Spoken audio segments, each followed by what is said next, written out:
नमस्कार। मैं आशीष आपका हार्दिक स्वागत करता हूँ हमारे YouTube चैनल पर। कैसे हैं आप लोग? उम्मीद करते हैं आप लोग बहुत ही अच्छे होंगे और आपकी पढ़ाई भी बहुत अच्छी चल रही होगी। आज हम लोग ज्योग्राफी का सेकंड वीडियो बनाने जा रहे हैं। आई होप कि आपको ये बहुत अच्छा लगेगा और पसंद आएगा। तो चलिए लेट ना करते हुए हम लोग जो है डायरेक्ट पढ़ने पे चलते हैं। देखिए हम लोग फर्स्ट पार्ट में जो है मतलब आपको बहुत कुछ पढ़ा दिए होंगे। यदि आप वीडियो नहीं देखे हैं तो पहले पूरा वो वीडियो देख लीजिएगा। आज हम लोग जो पढ़ाने वाले हैं, हम आपको जो पढ़ाने वाले हैं वो बेसिकली पढ़ाने वाले हैं रिसोर्स जो है प्लानिंग के बारे में कि क्या कैसे होता है। तो रिसोर्स प्लानिंग को बढ़ाने के लिए चलिए हम लोग देख लेते हैं। सबसे पहले बोलता है कि प्लानिंग क्या है ना। प्लानिंग एक ऐसा स्ट्रेटजी है जो एकदम क्या है मतलब एकदम बहुत ही नेसेसरी है। बिना प्लानिंग के आप आगे बढ़ ही नहीं सकते हैं। क्यों? क्योंकि it has to the importance of to the country like to the India. और भारत जैसे देशों के लिए ना, भारत जैसे देशों के लिए मतलब जो है प्लानिंग बहुत जरूरी है। अब बोलेंगे क्यों जरूरी है सर, बताइए। इसलिए जरूरी है which has to the enormous diversity of India. मतलब भारत में बहुत सारे डाइवर्सिटी देखे जाते हैं, बहुत सारी विविधताएं देखी जाती है। मतलब ये डाइवर्सिटी मतलब आप ऐसे समझिए कि किसी एक क्षेत्र में, किसी एक एरिया में बहुत ज्यादा रिसोर्स है और किसी एक एरिया में रिसोर्स है ही ना। अब बताइए ऐसे में दिक्कत होगा कि नहीं होगा? मतलब किसी एक एरिया में तो बहुत है और किसी एक एरिया में है ही नहीं, तो बहुत ज्यादा दिक्कत है। और भारत में भी कुछ ऐसा ही देखने को मिलता है। अब बोलेंगे कैसे, तो चलिए हम लोग आगे बढ़ जाते हैं। तो diversity into the ability of the resource, there are to the region है ना which are to the rich in certain type of the resource and the deficient into the some other. यानी कुछ तो एरिया में ना भाई साहब बहुत ज्यादा रिसोर्स है और कुछ एरिया में तो एकदम ना के बराबर रिसोर्स है। आई होप कि ये चीज आप समझ पे आ रहे होंगे। तो चलिए हम लोग थोड़ा सा और आगे बढ़ जाते हैं और इसी चीज को आगे बढ़ते हैं। अब यहाँ पर आप देखिए, यहाँ पर क्या लिखा हुआ है, यदि आप देख पा रहे होंगे तो यहाँ पर क्या बोलता है कि रिसोर्स, यहाँ पर कि resource there are to the some region which can be the consider self sufficient into the term of to the ability of the resource and there are to the some reason which have to the acute shortage of some। मतलब कुछ area में तो बहुत आपको देखने को मिलता है रिसोर्स, लेकिन कुछ एरिया में तो ना के बराबर देखने को मिलता है। फॉर एग्जाम्पल यहाँ पर बोलता है कि for example the state of the Jharkhand, Chhattisgarh और एमपी है ना, Madhya Pradesh rich in minerals and coal. यानी कहने का मतलब क्या है कि एक तीन एरिया के बारे में बताया गया है, ध्यान रखिएगा। एक तो कौन है? एक है झारखंड में, छत्तीसगढ़ में और मध्य प्रदेश में। झारखंड में, छत्तीसगढ़ में और मध्य प्रदेश में। तो चलिए हम आपको एक पिक्चर्स दिखाते हैं, यहाँ पर आपको बहुत अच्छे से शायद ये समझ में आ जाएगा। यहाँ पर ये पिक्चर्स आप देखिए, आपको समझ में आ जाएगा।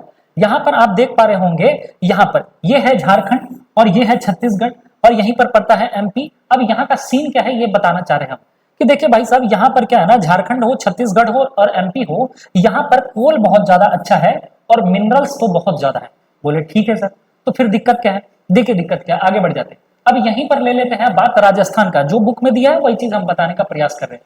अब देखिए राजस्थान में क्या है ना कि राजस्थान में पानी ना के बराबर है। यहाँ पर पानी देख रहे हैं, पानी नहीं है। और यहाँ पर देखिए सोलर और विंड एनर्जी बहुत ज्यादा है।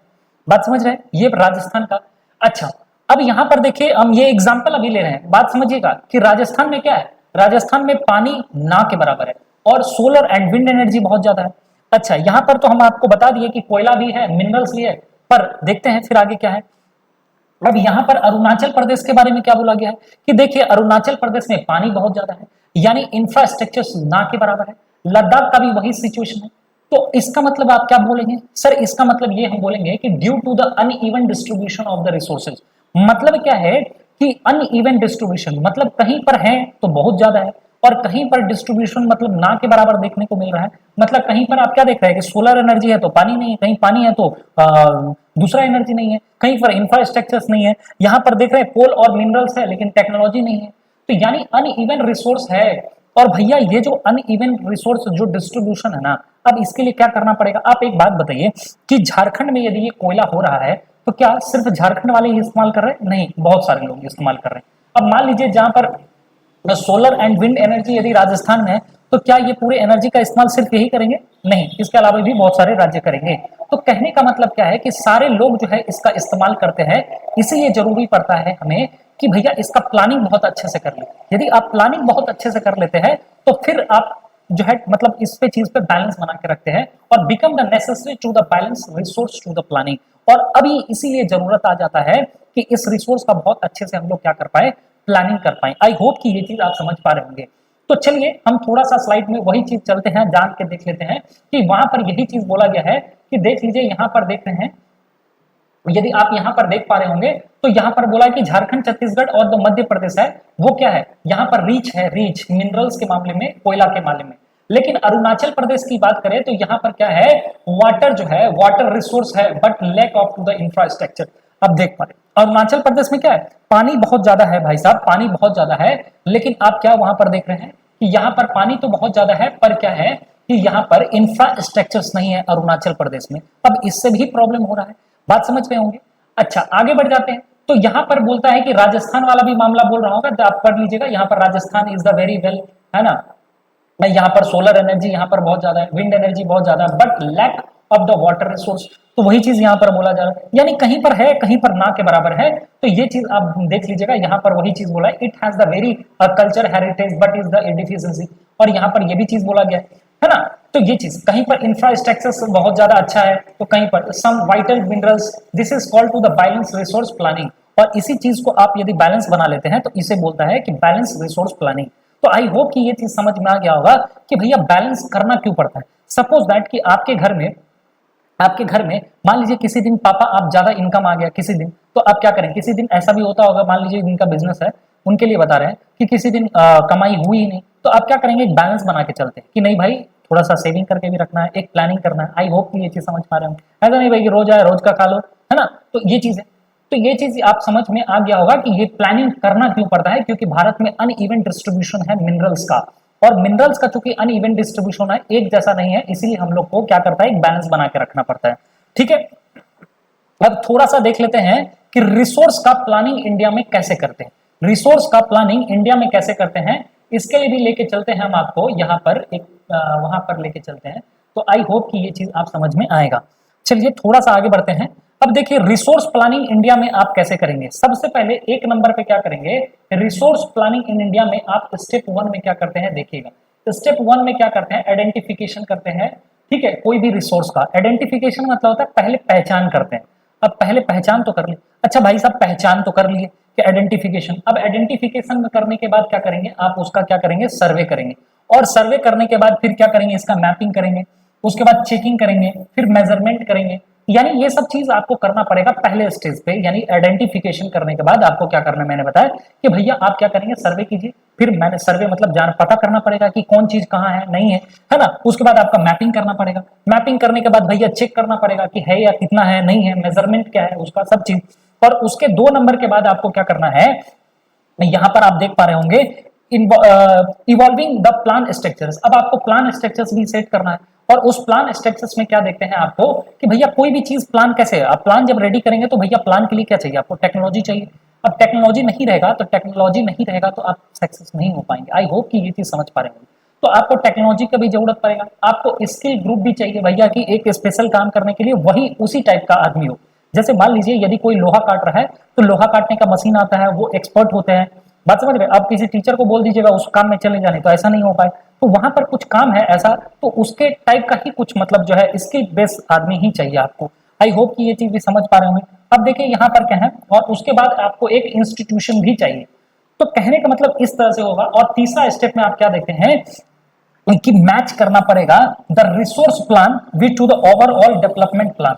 मतलब क्या, आपको ये मैच करके पढ़ना चलेगा कि जितने भी मतलब हमने प्लान बनाया वो ओवरऑल क्या होना चाहिए, डेवलपमेंट होना चाहिए भारत में। जैसा कि आप ये चीज में आप मतलब डिजिटल बोर्ड में आप देख पा रहे होंगे ये चीज। आई होप कि ये चीज भी आपको समझ में आ रहा होगा। तो यही चीज आपके एनसीईआरटी में भी लिखा गया है, तो यही चीज आप यहाँ पर देख लीजिए। Resource planning is to the complex process. Resource planning क्या है, एक तरह का रिसोर्स प्लानिंग एक तरह का क्या है, ये कॉम्प्लेक्स जो है प्रोसेस है विच इज द इन्वॉल्व। इसमें 3 चीज आता है, वही सब यहाँ पर बताया गया है। This is involve to the surveying, mapping, है ना, क्वांटिटीज होना चाहिए, क्वालिटेटिव होना चाहिए। मतलब कहने का मतलब आपको सब चीज पता होना चाहिए, क्वालिटी कितना है, क्वांटिटी कितना है। और सेकंड नंबर पे यहाँ पे बोलता है कि involving to the plan structures, और इस प्लान स्ट्रक्चर्स में आपको टेक्नोलॉजी भी चाहिए, स्किल भी चाहिए, इंस्टीट्यूशन भी चाहिए। और थर्ड नंबर पे बोलता है कि match the resource development plans with two the overall national development. और आपको एक ऐसा प्लान लेके चलना है जिससे ओवरऑल नेशनल प्लान, मतलब नेशनल का, लोगों का, मतलब सब चीज का अच्छा हो पाए। अब यहाँ पर देखिए, यहाँ पर क्या बोलता है कि India has to the made, है ना, concert effort for to the achieving to the goals. To resource planning the right from to the first 5 year. बोला जाता है यहाँ पर कि भारत जब आजाद हुआ था ना, तो भारत जब आजाद हुआ था उसके बाद ही जो 5 इयर्स प्लान बन रहे थे उसी समय से भारत जो है इस पे मतलब काम करना स्टार्ट कर रहे थे और अचीव कर रहे थे। तो हम लोग प्लानिंग बहुत अच्छे तरह से कर रहे थे। The ability of to the resource to the necessary condition for to the development of to the any region. अब देखिए कहा ये कितनी अच्छी लाइन एनसीईआरटी ने लिखा है कि एबिलिटी ऑफ रिसोर्सेज। देखिए रिसोर्सेज जो है कहीं पर भी है, किसी भी एरिया में है, लेकिन वो आपको तभी आपको सक्सेस दिला पाएगा या आपको एक अच्छा एरिया कहलाएगा जब उसका क्या होगा। आई होप कि ये समझ पाएंगे। Sorry, the ability of resources is the necessary condition for to the development of any region. यानी कहने का मतलब क्या है, ये बहुत ही ज्यादा जरूरी है। The ability of the resource is to the necessary. Ability of resource मतलब ये क्या है, ये कोई भी रिसोर्स का जितने भी एबिलिटी है वहां पर वो उसका एक ही टर्म एंड कंडीशन है कि जब उस रिसोर्स को आप बहुत अच्छे से प्लानिंग कीजिएगा, डेवलप कीजिएगा, तभी कोई भी एरिया जो है, रीजन जो है बहुत अच्छा होगा। But made to the ability of the resources in the absence of to the corresponding change in, है ना, चेंज इन, यहां पर थोड़ा सा देख लेते हैं और क्या बोल रहा है कि the change in technology and the institution में भी द हिंडर डेवलपमेंट। यानी कहने का मतलब आपके एरिया में मान लीजिए यहाँ पर ये चीज बोला जा रहा है कि आपके एरिया में मान के चलिए कि बहुत अच्छा रिसोर्स है। बात समझ पा रहे हैं, बहुत अच्छा रिसोर्स है, बहुत अच्छा रिसोर्स है, मान लीजिए कि बहुत अच्छा रिसोर्स है, लेकिन आपको वहां पर क्या नहीं दिखेगा, आपको मान लीजिए वहां पर टेक्नोलॉजी नहीं दिखेगा। आई होप कि ये चीज समझ पा रहे होंगे कि वहां पर आपको क्या नहीं दिख रहा है, वहां पर आपको टेक्नोलॉजी नहीं दिख रहा है और इंस्टीट्यूशन नहीं दिख रहा है। तो कोई भी जो रिसोर्स है वहां पर यदि आप रिसोर्स को टेक्नोलॉजी नहीं देंगे, जैसा कि हमने आपको बताया कि इंस्टीट्यूशन नहीं देंगे, तो वो रिसोर्स क्या होगा, धरे के धरा रह जाएगा, वहीं पर आ रह जाएगा, कोई इस्तेमाल नहीं होगा। आप वैसे ही देख रहे थे कि झारखंड और जो छत्तीसगढ़ का हमने बताया कि वहां पर भैया कोल तो बहुत ज्यादा है ना, वहां पर पेट्रोलियम का भी दिखा, मतलब वहां पर दिखता है कि हाँ चलो बहुत ज्यादा कुछ है थोड़ा बहुत, तो इसके बावजूद भी वो एरिया पिछड़ा क्यों है, आप कभी सोचे हैं? क्योंकि वहां पर उतना टेक्नोलॉजी नहीं है। भैया आप वहीं पर मुंबई का एग्जाम्पल ले लो, मुंबई का, आप बैंगलोर का ले लो, मुंबई और बैंगलोर क्यों इतना डेवलप, क्योंकि भैया वहां पर क्या है, टेक्नोलॉजी है भैया, बहुत ज्यादा टेक्नोलॉजी है। आप अफ्रीका का एग्जांपल ले लो, अफ्रीका का, ठीक है, अफ्रीका का एग्जांपल यहाँ पर ले लो, ठीक है, अफ्रीका का एग्जांपल ले लो और दूसरा ले लो आप जापान, ठीक है, जापान। अफ्रीका में देखिए, अफ्रीका में अच्छा रिसोर्स है, इसके बावजूद भी अफ्रीका क्या है, उतना मतलब जो है डेवलप नहीं है। और वहीं पर आप जापान में देख लीजिए, जापान में इतना अच्छा टेक्नोलॉजी है कि भैया यहाँ हर साल बाढ़ आते हैं, हर साल यहाँ सुनामी आ जाते हैं, लेकिन इसके बावजूद भी ये लोग क्या है, मतलब बहुत अच्छा कर रहे हैं। तो कहने का मतलब क्या है यहाँ पर, आई होप कि ये चीज आप समझ में आ रहा होगा आपको कि ये चीज क्या बोला है कि टेक्नोलॉजी बहुत ज्यादा जरूरी है और इंस्टीट्यूशन, ठीक है। और यहाँ से there are to the many region in our country that are the rich in resource but this is to the include to the economically backward. वही चीज बोल रहे हैं, जैसा हमने बताया कि बहुत सारे ऐसे मतलब जो है हमारे देश में ऐसे राज्य है, बहुत सारे ऐसे क्षेत्र है कि वो बहुत ही ज्यादा रिच है भाई साहब, है ना, बहुत ज्यादा रिच है, वो बहुत ज्यादा रिच है, मतलब रिसोर्स के मामले में बहुत ज्यादा है, पर वहां क्या नहीं है भाई साहब, उनमें यहाँ पर क्या नहीं है, लेकिन इकोनॉमिकली क्या है, ये बैकवर्ड है, वहां पर टेक्नोलॉजी नहीं है, वहां पर इंस्टीट्यूशन नहीं है। और जब टेक्नोलॉजी और इंस्टीट्यूशन नहीं रहेगा, आपके पास में लाख सब चीज है, तो आप आगे नहीं बढ़ पाएंगे। आई होप कि आप समझ पा रहे होंगे, है ना। On the country there are to the some region which have to the poor resource. लेकिन भारत में ही कुछ ऐसे एरिया भी है जहां पर रिसोर्स ना के बराबर है या बहुत कम है, पुअर रिसोर्स है, देख लीजिए आपके बुक में लिखा है, but they are to the economically develop. आप मुंबई को रख लो, आप जो है गोवा को रख लो, आप जो है इधर केरल को भी रख सकते हो, आप बैंगलोर को रख सकते हो, तो वहां बहुत ज्यादा रिसोर्स नहीं है, इसके बावजूद भी देखिए वो बहुत एरिया डेवलप है। तो आप समझ पा रहे होंगे कि एनसीईआरटी ने ये क्या कहा है। अब यहाँ पर थोड़ा सा हिस्ट्री यदि देखें तो यहाँ पर क्या बोला जा रहा है कि यहाँ पर यदि बात करें हम लोग हिस्ट्री का, कि history of to the colonialism reveals that of the resource का, मतलब कहने का मतलब क्या है कि यहाँ जो अट्रैक्शन का केंद्र था, फॉरेन जो इन्वेडर्स वो क्यों आ रहे थे, भारत क्यों आ रहे थे। आप जानते होंगे कि हिस्ट्री में आप पढ़ते होंगे वास्को डिगामा के बारे में, वास्को डिगामा भारत क्यों आया, है ना, यहाँ पर क्या मसाला स्पाइस के लिए आया था, बात समझ रहे। तो यहाँ पर क्या था, भारत में स्पाइस या फिर और भी बहुत सारा चीज था जो अट्रैक्शन का केंद्र बना हुआ था, भैया यहाँ रिसोर्स बहुत था, इसीलिए तो भारत को क्या बोला जाता था, सोने की चिड़िया कहा जाता था, ठीक है। इसीलिए यहाँ पर क्या थे, फॉरेनर आ रहे थे बार बार। It was primarily up to the higher level of the technology development and the colonialism country that help them to the exploit resource। और वो लोग के पास में एक चीज क्या था कि वो लोग के पास में ये लोग के पास में टेक्नोलॉजी बहुत ज्यादा था, और टेक्नोलॉजी बहुत ज्यादा होने के कारण भाई वो लोग क्या कर पा रहे थे कि हमारे देश से, हमारे जितने भी देश से जितना भी रिसोर्स था उसको जबरदस्त तरीके से वो लोग इस्तेमाल किए और भर भर के लेके गए। हाँ ना, बात समझ पा रहे हैं। और यहाँ पर बोलता है region that to the establish their to the supremacy over to the colonies, और वहां पर आके एकदम यहाँ से ले गए और अपना एकदम मतलब जो अपने आप को बहुत ज्यादा मतलब पैसा कमाए और हमारे देश से लूट के जा रहे थे। अब देखिए कहने का मतलब therefore resource can be the contribute to the development only when they are to the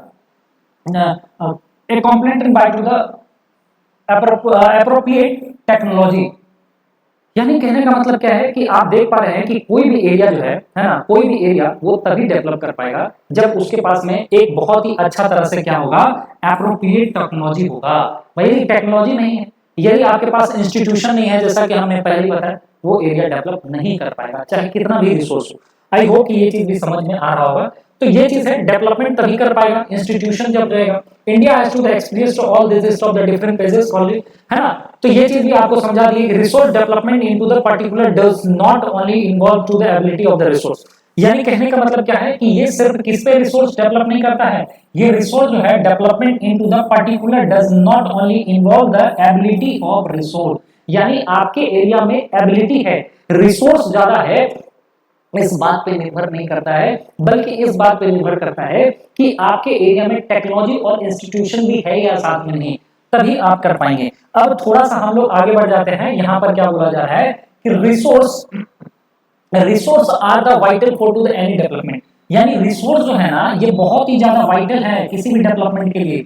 but ठीक है, इरेशनल मतलब consumption and to the over utilization resource में be the led to the socio economic and the environmental problem. यानी कहने का मतलब ये जरूरी तो है, बहुत ही ज्यादा जरूरी है, बट ओवर यूटिलाइजेशन, लेकिन आप मान लीजिए कि समाज में बहुत ज्यादा इस्तेमाल कर रहे हैं, ओवर बहुत ज्यादा कर रहे हैं, तो ज्यादा यूटिलाइजेशन करने से क्या होगा किसी भी रिसोर्स का, वहां पर कौन सा प्रॉब्लम आ जाएंगे भाई साहब, resource economic socio economic problems आ जाएंगे, और साथ ही साथ इन्वायरमेंटल प्रॉब्लम्स भी देखने को मिलेंगे। अब कोई आदमी है जम के इस्तेमाल किया जा रहा है रिसोर्स को, तो फिर बहुत ज्यादा दिक्कत होने वाला है। To overcome this problems resource conservation of the various level of the important. तो यहाँ पर क्या है कि रिसोर्स को क्या करना चाहिए, जम के इस्तेमाल नहीं करना चाहिए, बल्कि उसका कंजर्व करना चाहिए, मतलब उसको बचा के रखना चाहिए। अब यहाँ पर एक बहुत ही अच्छा जो मतलब एक लीडर्स है, थिंकर्स है, यहाँ पर क्या बोले हैं, यहाँ पर एग्जांपल में गांधी जी के बारे में, वो चीजें हम आपको बताते हैं कि गांधी जी के बारे में यहाँ पर क्या बोला गया है। ये चीज देखिए आप, यहाँ पर गांधी जी क्या बोल रहे होंगे, पिक्चर्स में आपको जैसा कि दिख रहा है कि हमारे पर्यावरण में हर किसी के जरूरत के लिए संसाधन पर्याप्त है, लेकिन किसी के लालच के लिए संसाधन पर्याप्त नहीं है। इंग्लिश में देख लीजिए, यहाँ पर बोलता है there is the enough for to the everybody's the needs but not for anyone's greed. यानी कहने का मतलब आपको जितना इस्तेमाल करना है भारत में उतना अच्छा खासा रिसोर्स है, बट भैया आप सोचेंगे कि नहीं रिसोर्स को जो है अपने लिए नहीं, मतलब कहने का मतलब कि लालच के लिए आप जितना मन उतना आप इस्तेमाल किए जा रहे हैं, तो फिर वो नहीं, वो तो लालच हो जाएगा। जितनी आपको जरूरत है उतना भारत में है, एनफ है। बात समझ रहे? आई होप कि ये चीज आपको समझ में आ रहा होगा। तो ये चीज भी हमने आपको बता दिया कि यहाँ पर बोला क्या जा रहा है, ठीक है। तो यही चीज यहाँ पर बोला गया है गांधी जी के बारे में, गांधी जी इन्होंने यही इतना ही बात कहा है। तो ये सब चीज ठीक है। अब हम लोग का यहाँ पर ये चीज है, हम लोग फिर आगे यहाँ से देखेंगे लैंड रिसोर्स के बारे में। तो आई होप कि ये वीडियो आपको पसंद आया होगा। जो चीज आपको नहीं समझ में आया कमेंट बॉक्स में कमेंट करके बता दीजिएगा, और यदि वीडियो अच्छा लगा हो तो लाइक भी कीजिए, और भाई सब्सक्राइब भी चैनल कर लीजिए कि आने वाले जो फिर हमारा नेक्स्ट वीडियो वो आप तक पहुंच पाए। तो अगले वीडियो में हम लोग लैंड जो है रिसोर्स को पढ़ेंगे बहुत अच्छे से, ठीक है। तब तक के लिए जय हिंद, वंदे मातरम।